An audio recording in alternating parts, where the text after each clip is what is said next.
ಅವರು, ಹಾಗೆ ಬಾಮ ಹರೀಶ್ ಅವರು, ಸುನೀಲ್ ಅವರು, ಎಲ್ರಿಗೂ ನಾನು ಧನ್ಯವಾದಗಳನ್ನ ಹೇಳ್ತೀನಿ.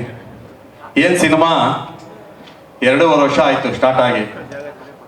ಲಾಸ್ಟ್ ಇಯರು ಸೇಮ್ ಬರ್ತ್ಡೇಗೆ ಟೀಸರು ಬಿಡುಗಡೆ ಮಾಡಿದ್ವಿ. ಅವಾಗ ಏನು ಹೇಳಿರಲಿಲ್ಲ, ಸುಮ್ಮನೆ ಏನೋ ಮಾಡಿದ್ರು, ಲಾರಿ ತೋರಿಸ್ಬಿಟ್ಟು ಸುಮ್ಮನೆ ಬಿಟ್ಬಿಟ್ರು ನಮ್ಮ ಡೈರೆಕ್ಟ್ರು. ಇದು ನಿಜವಾಗಿದ್ದು ಟೀಸರು.